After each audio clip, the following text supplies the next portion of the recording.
오늘은 살리시고 회복하시는 하나님, 이렇게 말씀의 제목을 정해보았습니다. 살리시고 회복하시는 하나님.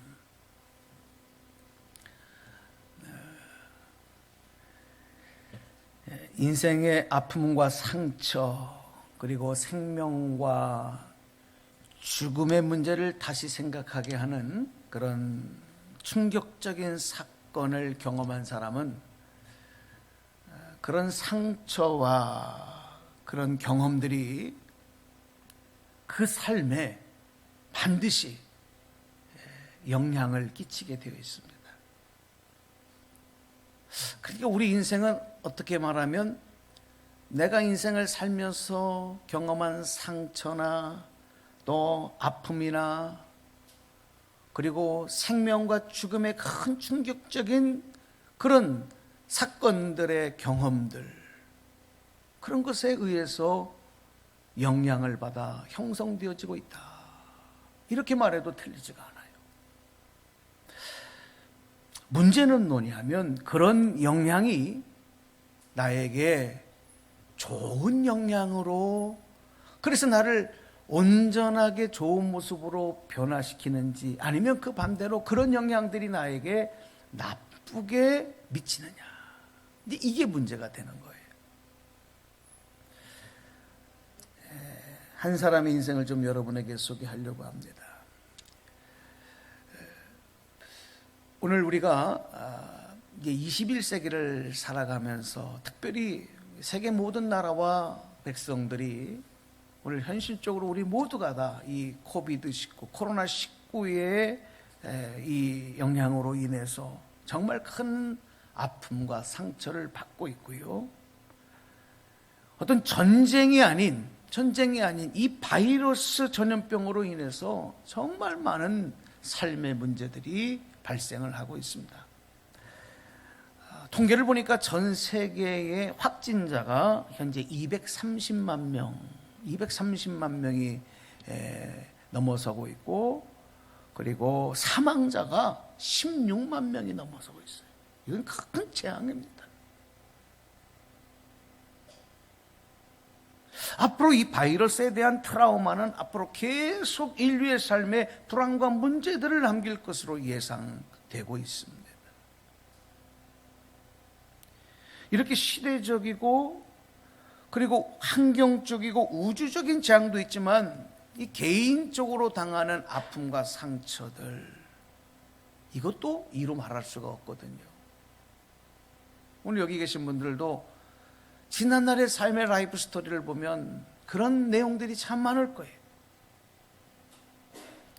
이런 아픔과 상처, 그리고 죽음의 문제가 우리의 삶에 끼치는 영향을 어떻게 받아들이느냐.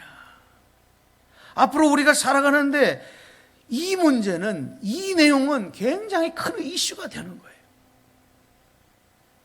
그래서 오늘 한 사람의 인생, 우리 잘 아는 유명한 분인데 한번 잠깐 그 인생을 한번 살펴보려고 합니다. 19세기에 러시아의 대문호였던 도스토옙스키라고 하는 문학가의 이야기입니다.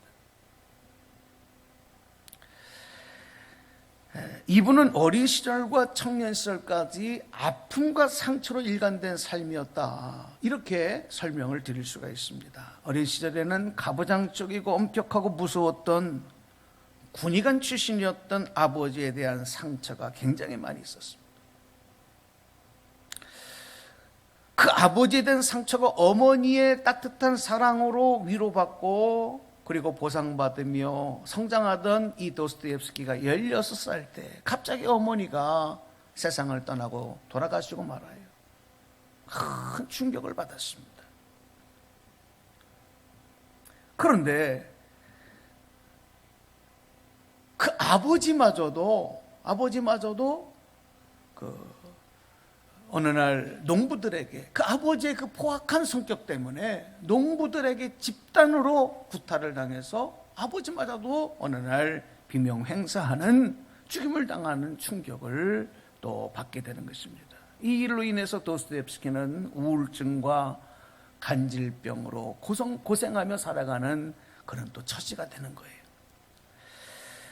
(28살) 될 때는 사회주의 서클에 가담해서 활동하다가 반정부 혁명운동의 제목으로 사형 선고를 받고 또 사형대에 묶여서 총살당하는 그런 절체절명의 순간도 그가 경험했습니다.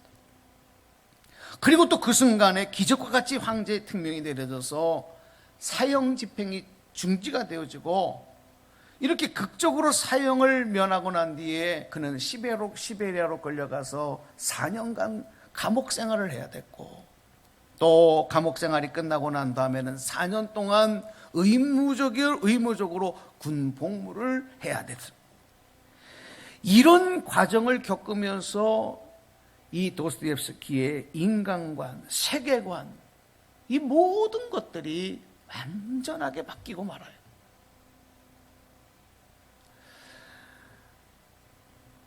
자, 그러면 그의 인생은 이런 충격적인 사건들로 인해서 어떻게 변화가 되었느냐, 여기에 좀 주목해 볼 필요가 있거든요.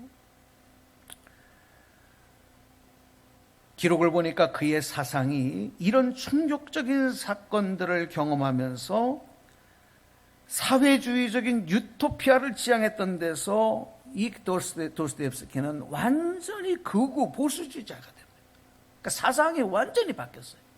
또 한 가지는 무엇보다도 그가 감옥에서 수감 생활을 하는 동안에 한 분으로부터 전해받은 성경책을 읽기 시작을 하는데, 그가 읽은 그 성경으로 인해서 그 과격한 성향을 띠었던 사회주의자, 공산주의자였고 공상적인 혁명가였고 무신론자였던 그의 생각과 그의 가치관과 그의 철학이 변하기 시작했다는 사실.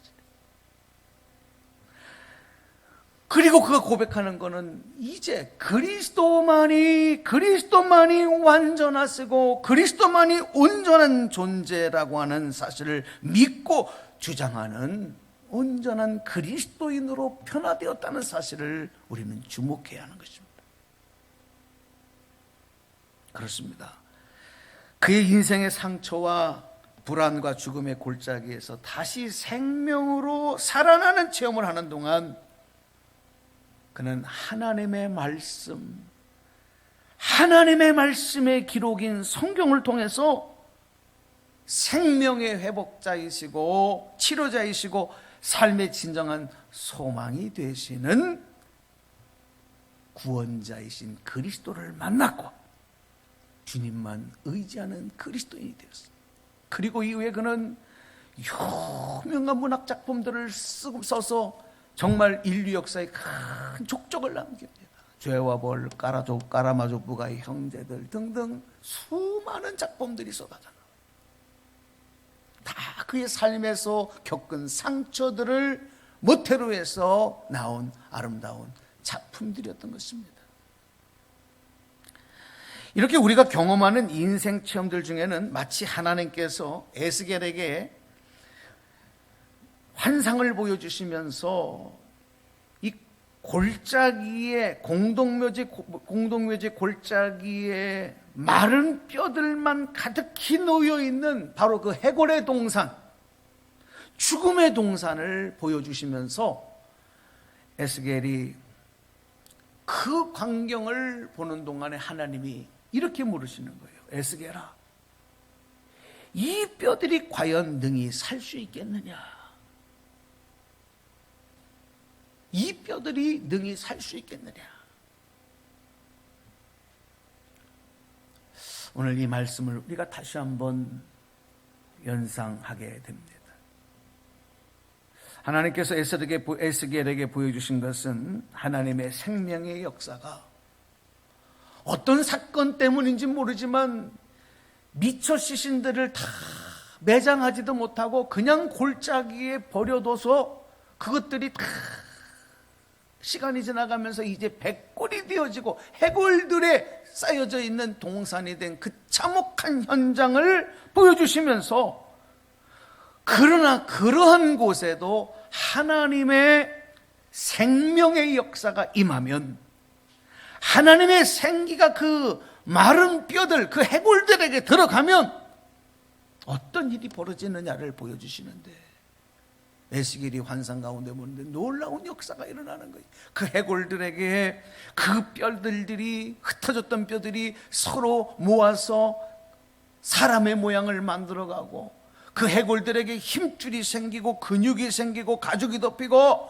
나중에는 그것들이 한 사람 한 사람이 되어 큰 군대를 이루는 이 놀라운 광경을 에스겔이 보게 된 것입니다. 그래서 그 죽음의 골짜기, 해골의 골짜기는 이제 생명의 역사, 하나님의 생기가 넘치는 골짜기로 바뀌어지는 광경을, 이 기적과 같은 광경을 에스겔이 보았던 것이죠. 여러분, 성경은 우리에게 증거하는 말씀들을 보면 온통 이런 이야기들입니다. 예수님께서 십자가에 못 박히셨던 것도 마치 이 에스겔 골짜기를 연상케 하는 것이죠. 예수님이 십자가에 못 박혔던 이 골고다, 이 골고다 언덕은 해골이라고 하는, 해골의 언덕이라는, 해골이라고 하는 이름을 가진 곳이에요. 생명, 소망이 없는 곳이라는 것이죠.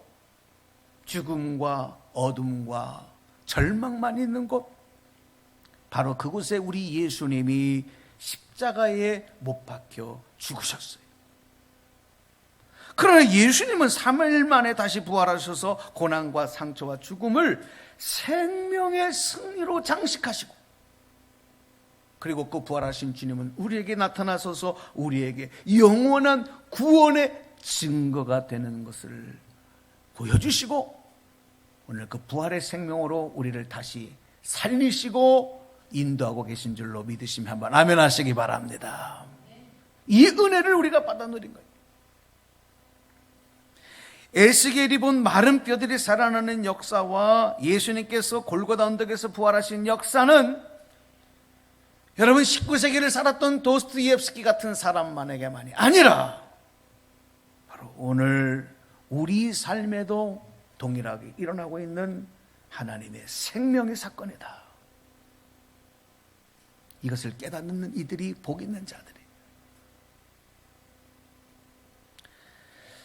오늘 읽어드린 신명기 4장의 본문 말씀은 모세가 죽기 전에 유언과 같이 이스라엘 백성들에게 증거한 말씀입니다. 그러니까 모세의 유언이라고 해도 과언이 아니에요.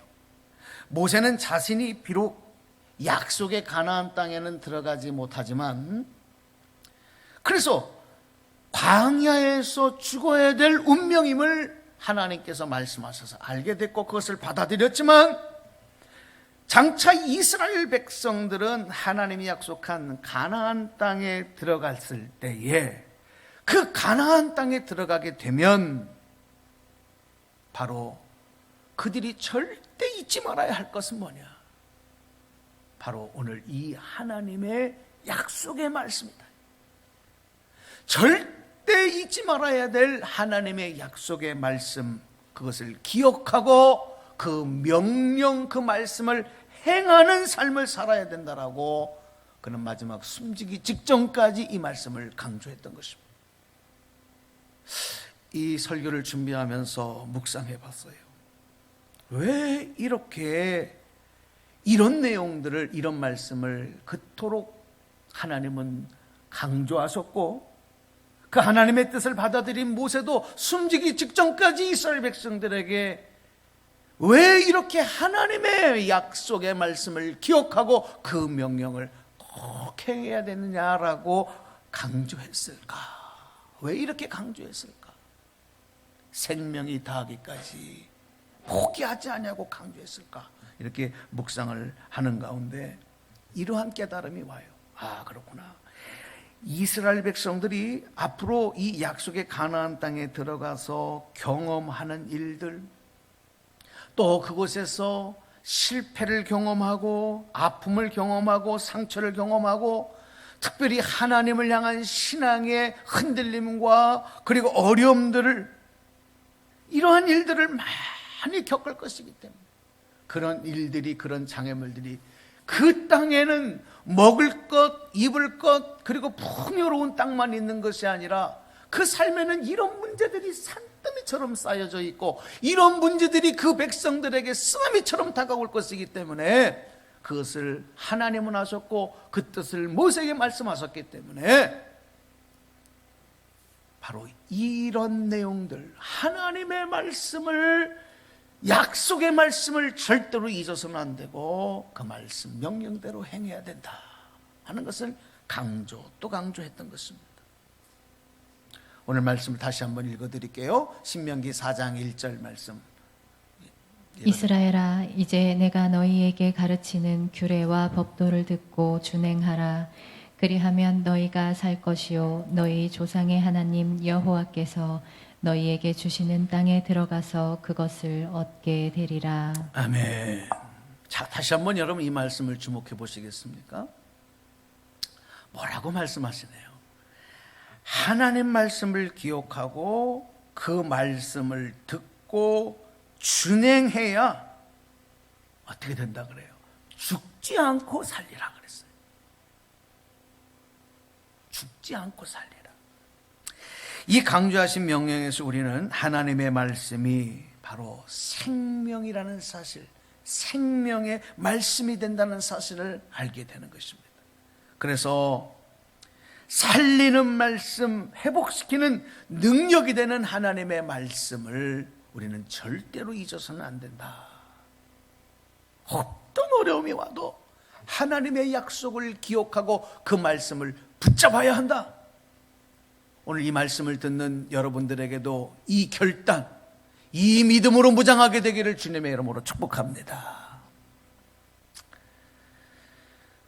오늘 이 시대는 죽은 자를 살리시고 우리의 상처와 연약함과 불안과 질병과 아픔을 치료하시는, 그리고 회복시키시는 하나님의 약속의 말씀, 하나님의 능력을 의지하고 붙잡아야 할 때, 바로 그때가 오늘 우리가 살아가는 바로 이 시대입니다. 오늘 삶의 실존적인 요청이라는 사실입니다. 이스라엘 백성들이 광야에서 척박한 환경, 불편, 어려움, 목마름, 자신들의 뜻대로 되어지지 않는 이러한 삶에 대해서 불평하고 원망하며 하나님을 의지하지 않았을 때에 일어난 또 큰 사건 하나가 있었어요. 우리가 잘 기억하는 대로 광야에서 하나님이 불뱀을 보내시고 독사, 불뱀들을 보내셔서 그 불뱀에게 물려서 고통 속에서 백성들이 죽어가는 사건이 일어났습니다. 어쩌면 지금 이 코비드19에 의해서 많은 사람들이 죽어가는 이런 현장과 보다도 더 혹독한 현장이었을 것입니다. 그때 모세의 중보기도를 들으시고 하나님께서 주신 해결책이 뭡니까?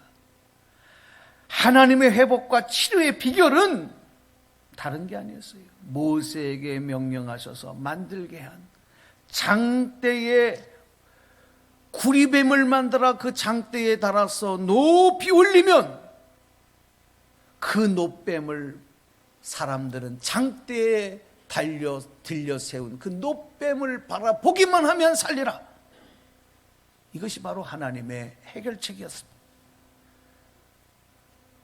하나님은 그 불뱀 독사에 몰려 죽어가는 백성들이 하나님 약속, 살리시고 회복하시는 하나님의 능력, 그것만 믿고 바라봐라, 쳐다봐라, 그것을 본즉 살리라 라고 하시는 말씀에 순종하여 바라보면 죽음에서 생명으로 옮기시는 역사를 보여주셨던 것입니다.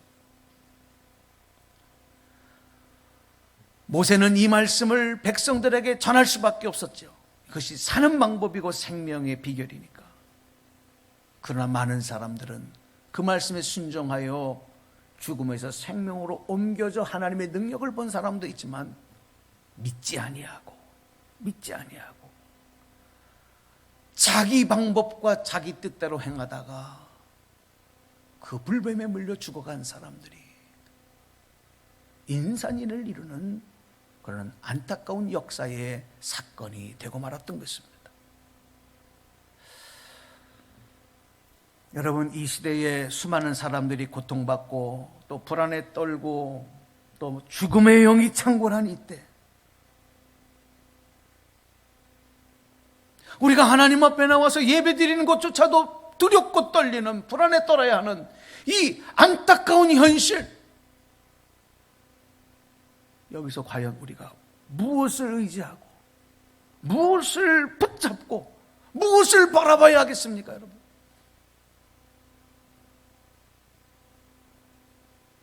가장 기초적으로는 우리가 마스크도 써야 하고 안전수칙도 지켜야 하고 건강도 지켜야 하고 거리두기도 해야 되고 방역당국의 지시를 따라서 우리가 잘 그것을 따르고 행하는 것도 지혜인 것인 거죠. 가장 기본적인 질서죠. 손 씻기도 잘해요. 그러나 이것이 영원히 우리를 보호해 주지는 못해요. 정말 이 영적으로 우리가 바라보면 이 어려운 시대에 우리 사랑하는 자녀들이 학교에도 나가지 못하고 어려움 속에서 가정에서 영상을 통해서 온라인으로 교육받아야 되는 이런 안타까운 현실들, 그 어느 때 역사적으로 일어나지 않았던 일들을 경험하면서 정말 이 어려운 시대의 진정한 해결책은 무엇일까? 우리가 무엇을 붙잡고 무엇을 의지해야 할까? 여러분, 분명히 하셔야 합니다. 바로 우리가 붙잡고 의지해야 될 분은 말씀이 육신이 되어 이 땅에 오신 예수 그리스도,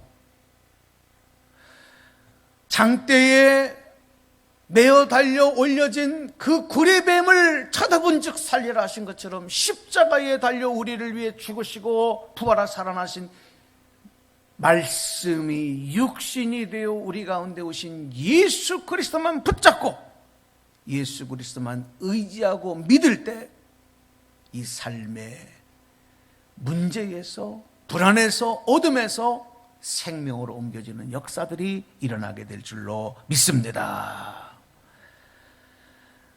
예수님은 변하지 않는 하나님 말씀의 표상이시고 증거이고 능력이 되시는 분입니다. 그래서 오늘 우리는 하나님 말씀을 통해서 예수님을 바라보고 약속의 말씀을 통해서 예수님 믿고 말씀을 통해서 주님을 의지하고 말씀을 통해서 생명과 치료와 회복의 열매를 맺어가는 삶을 우리 그리스도인들은 살아가야 되는 거예요. 여러분, 얼마나 어렵고 힘든 때입니까? 그럴수록 하나님의 말씀 붙잡기를 축복합니다. 예수 그리스도 바라보고 더 의지하게 되기를 주님의 이름으로 축원합니다. 그분만이 치료요 회복이요 능력이 되시기 때문에 그렇습니다. 말씀 한 구절 더 읽어드릴게요. 요한복음 5장 24절 말씀입니다. 말씀 읽어주십시오.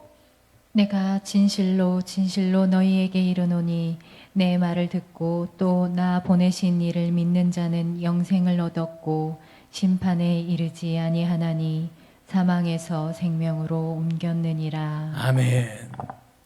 하나님의 말씀은 사망의 권세를 물리치시고 생명의 길에 서게 하는 역사를 일으키시는 능력이요 변치 않는 약속이다. 그래서 여러분, 성경을 보면 이 특별히 시편의 시인은 이렇게 노래해요. 주의 말씀의 맛이 어찌 그리 단지요 내 입에 꿀보다 더하나이다. 주님의 말씀이 어찌 그리 단지요 꿀보다 더 답니다. 이렇게 시편의 기자는 하나님의 말씀에 대해서 노래했습니다. 에레미야 선지자는 이렇게 고백합니다. 내가 주의 말씀을 얻어 먹었사오니, 말씀을 먹었다라고 얘기를 합니다. 여러분, 이렇게 고상한 하나님의 정말 귀하신 하나님 말씀을 어떻게 우리가 먹는 음식에 비유해서 노래하고 고백했을까요? 그 이유는 먹는 것과 하나님의 말씀은 다 생명과 연관이 있기 때문에 그래요. 생명과. 여러분, 사람이 왜 죽는지 아십니까? 물론 사고로 죽는 경우는 어쩔 수 없는 경우지만 일반적인 것은 사람이 결국은 먹지 못해서 죽는 거예요. 곡기를 끊으면 그래서 죽는 겁니다. 먹는다라고 하는 것은 생명과 연관이 되어져 있어요. 마찬가지로 하나님의 말씀 먹지 아니하면, 하나님의 말씀 듣지 아니하면 영은 죽어가게 돼 있어요. 그러므로 하나님의 말씀은 생명을 살리는 생명력이 있고, 죽은 것도 다시 살아 움직이게 하는 역사를 일으키시는 거예요. 그래서 이사야 선지자도 하나님의 말씀에 귀 기울이고 들어야 영혼이 살아난다라고 증거하고 외쳤던 것입니다. 이제 말씀을 정리해 보려고 합니다. 오늘 우리가 살아가는 세상은 점점 우리를 생명이 아닌 죽음으로, 또 소망이 아닌 절망으로 몰아가고 있습니다. 그러나 이 죽음의 영과 절망이 우리를 유혹하는 그런 어둠이 창궐한 세상 가운데서 우리가 승리하는 비결은 무엇이냐? 하나님 말씀 붙잡고 그 말씀의 소망을 의지하며 다시 일어나야 한다는 것입니다. 예수님께서 40일 동안 광야에서 금식하시고 하나님의 구원의 역사를 이루시기 위하여 세상에 나오시기 직전에 악한 영들로부터, 마귀로부터 3가지 시험을 당하셨어요. 그때 예수님께서 이 3가지 시험을 무엇을 가지고 물리치셨느냐? 바로 하나님의 말씀이에요. 하나님의 말씀으로 물리치셨어요. 예수님이 하나님의 말씀으로 무장되지 않았다고 한다면 40일 금식하여 육에 가장 연약함이 있는 상태에서 어쩌면 예수님도 넘어지셨을 수 있어요. 왜? 예수님에게도 육체의 그런 모습들이 있었기 때문에 그래요. 그러므로 우리가 아무리 힘들고 어려워도 하나님 말씀을 통하여 무장하고 날마다 거기서 셈을 얻는 역사들이 일어나야 할 줄로 믿습니다. 말씀을 의지하면 살아나는 역사가 일어나지만 말씀을 의심하면 결국은 죽는 거예요. 죽느냐 사느냐의 문제는 돈도 건강도 질병도 세상의 그 어떤 조건도 아니에요.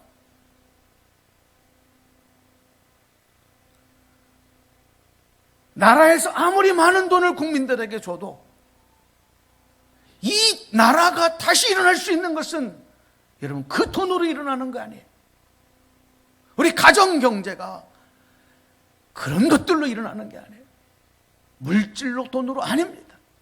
여러분들이 힘들고 어려운 상황 속에서 하나님 말씀 붙잡고 그 약속을 따라서 명령으로 행할 때에 의심하지 아니하고 그 말씀대로 행할 때 살리시고 회복하시고 치료시키시는 하나님의 은혜가 우리 대한민국을 다시 회복시키실 것이고 여러분의 가정과 직장과 사업장, 여러분 자신들, 자녀들 다시 일으키셔서 하나님의 역사를 이루어가게 되실 줄로 믿으시기를 바랍니다. 하나님은 우리를 사랑하십니다. 하나님의 말씀은 요약은 뭐냐면 하나님이 나를 사랑하신다는 거거든요. 그 사랑의 증명이 예수 그리스도십니다. 그러므로 나를 살리신다고 나를 사랑하신다는 그 약속의 말씀 여러분 힘들고 어려울수록 붙잡으십시오. 세상은 나를 등져도 세상의 모든 것들은 나를 배신해도 하나님은 결코 나를 버리지 아니하시고 그 사랑은 변하지 않는다는 것, 이 약속의 말씀 붙잡고 어려움 속에서도 주님 바라보시고 살리시고 회복하신 하나님의 영광이 그 열매가 오늘 저와 여러분의 삶에 이 사회 우리 조국 가운데 일어나게 되기를 주님의 이름으로 간절히 축복합니다. 축원합니다. 기도하겠습니다.